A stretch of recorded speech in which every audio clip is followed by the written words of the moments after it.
Hello, okay, next tutorial. This time I'm meant to be dressed up as my version of a steampunk inspired skeleton. Super random, but would you expect anything else from me on this channel? I don't think I've done anything on this channel yet that's steampunk inspired, so I hope this is okay. So if you'd like to learn how to recreate this steampunky madness, stay tuned. So the very first step is going to be popping on a plain latex ball cap. You can buy these from most special effects or party shops. I personally make them myself, and I also sell them on my website just in case you wanted to check that out. That link will also be in the description bar below. So rather than show you in this video how to apply a ball cap, I'm going to pop a link on the screen there and in the description bar below to a tutorial that I did in the past to teach you guys how to apply a latex ball cap, just so I don't have to recap it in this video. I am also going to go around my ears when I apply my ball cap, because whenever I do a skeleton skull makeup it tends to look a bit weird if it has ears, so yeah. So I'm just going to go apply my ball cap and we'll go from there.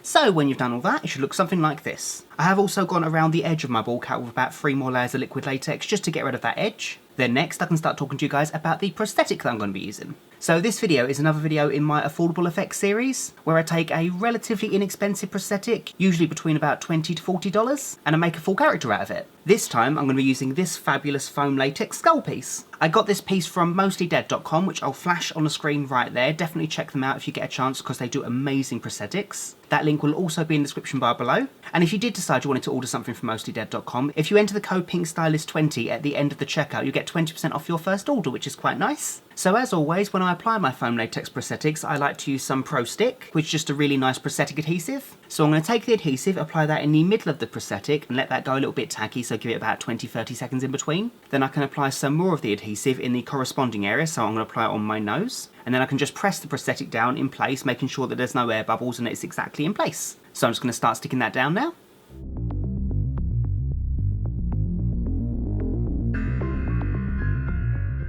Then, once the middle bit's all stuck down, I can take some more Prosthetic on a cotton bud and start applying it on the rest of my face, sticking things down methodically as I go, so I'm going to work down upwards.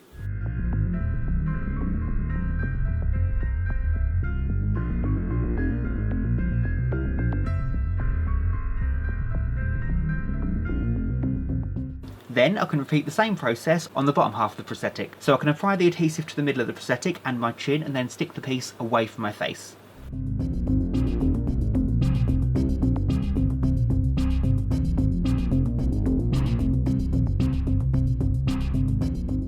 Then, when everything's all stuck down, we can work on blending out the edges. So to do that, I'm going to take a new cotton bud and some more Prosthetic, and we'll apply it going away from each of the edges quite liberally, making sure that the edges are completely sealed. That way when it all dries, it will just blend off. So just work really slowly, be patient, and just work at just rolling away the adhesive.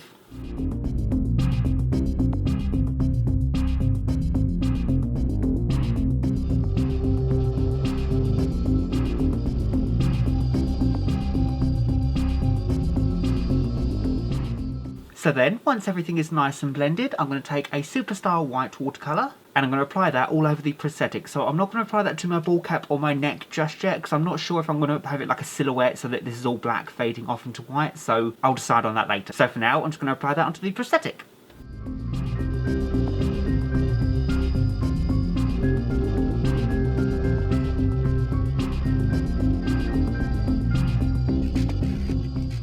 Then, taking another Superstar watercolour, this one is in 025, so brown. I'm going to apply that in random locations all over the prosthetic, just really, really, really lightly, just so it makes it look a lot more rustic.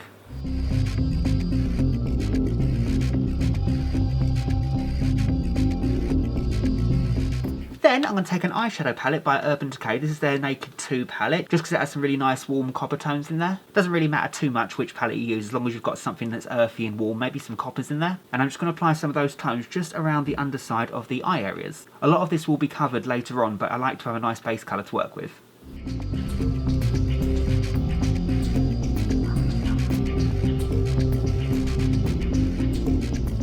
And I'm going to also apply that around the teeth.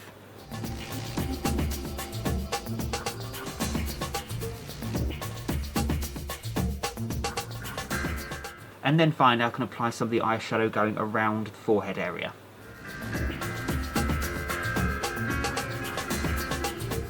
So then, whilst the powder's all settling, I can take a black Superstar watercolour and I can apply that on the inside of the mouth area and the eye area. Don't worry too much about the eye area being neat, because I'm going to be covering that later. It's mainly a case of if you see through the pieces that I'm going to be applying over the eyes later on.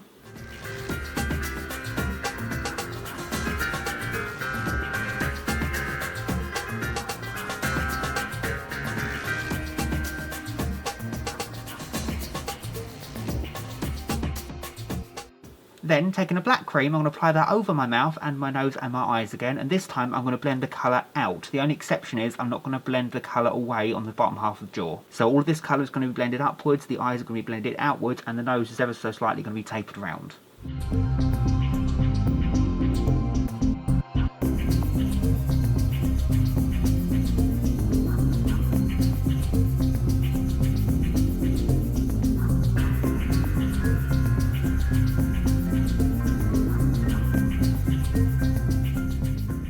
I'm then going to take the black cream and apply that to the edge of the jawbone and then blend it towards the centre.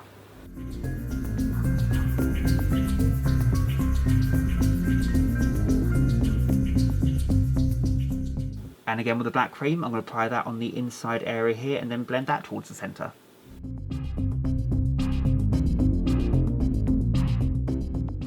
Then again with the black cream, I'm going to apply that going along the ridge of the temples, and then I can blend that all the way outwards, so just make sure it's extra dark on the edge, fading offwards. That way it gives the illusion that they're a lot more hollow than they are.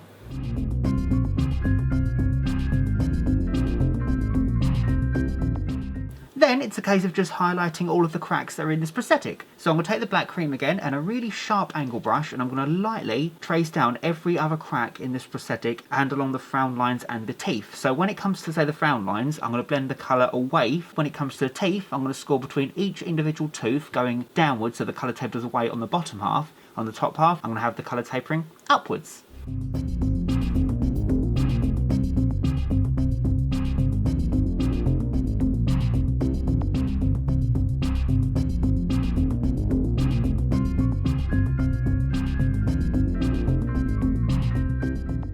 So then, the super fun part, I'm going to take some Graftobian Metal Mania, which is this amazing product where you apply a small amount of the liquid setting fluid to the powder and you get a basically liquid gold. And I thought this would be a great product to use on the fake teeth. So you only mix the tiniest of tiny amounts of fluid to the powder because it goes a very long way. And working very slowly, I'm just going to apply that to each of the teeth and then let it dry.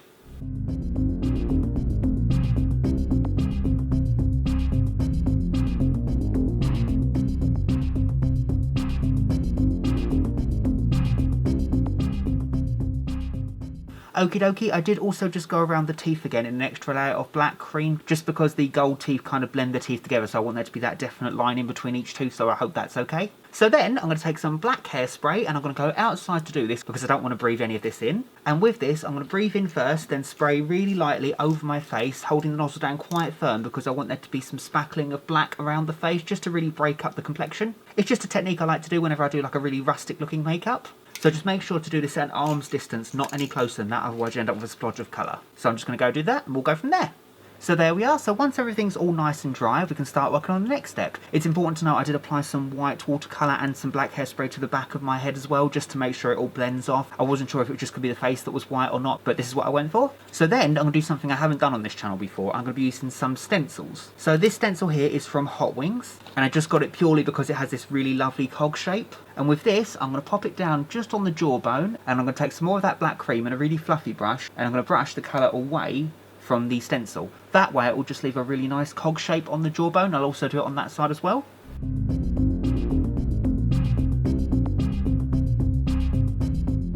So there we are. Then I'm just going to mirror image that on this side. I'm also going to do one in the centre as well. So then, believe it or not, everything from the first step till now was pretty much just the base, because now is the super fun part, the bit I've been waiting to do since I started this tutorial, and that is to apply the cogs. So I've got quite a few packs of these cogs. I got them from just a local craft shop, but it doesn't really matter where you get them from, because I also got a load of random cogs from eBay. I just literally typed in watch parts and I got loads and loads and loads of these. It doesn't matter which ones you have, as long as they're all completely random and that they're light enough to be able to stick down. I did also get some actual watch parts as well. This stuff was relatively inexpensive. I think I got this whole bag for about £1, so... And my plan is to take some more Pro Stick and apply that to the back of each of these cogs and just stick them in random places all over this makeup. It doesn't really matter which pattern you do. I'm not sure if I'm going to go for a symmetrical look or an asymmetrical look. I'm just going to go with it and see what feels right. Yeah.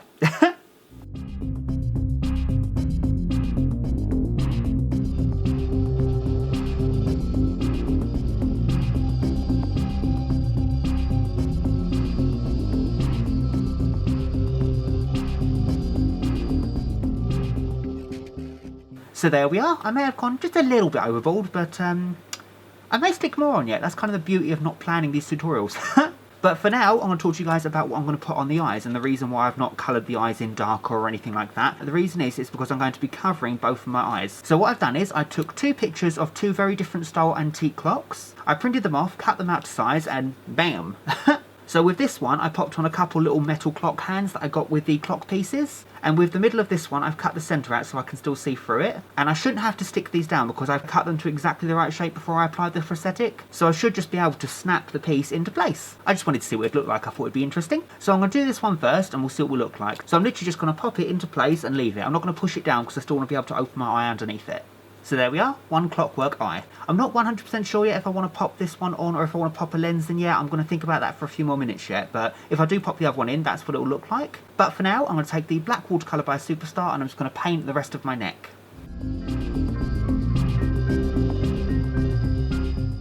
So there we are, and I think I have made my decision. I think I am going to pop on this other paper eye instead of having a contact lens, because I think it just looks a lot cooler. So I'm just going to go do that, pop on my costume, and I do believe I'm done. And there we go, that's my look, officially complete. So I finished the look off by popping on this top hat, which I just popped a pair of steampunk goggles on because I thought it looked cool. I popped on my favourite skeletal gloves that I got from buycostumes.com. And I popped on one of my punky jackets, which is actually from Punky Fish. And of course I popped on the other eye. And yeah, so that's my tutorial complete. So I really hope you guys enjoyed this makeup. I always love just sitting down and making makeups up on the spot, so I hope this is okay. So thanks guys so much for watching. If you like this tutorial, you know what to do. Like, comment, subscribe and all that jazz. And yeah, so until next time. Bye guys!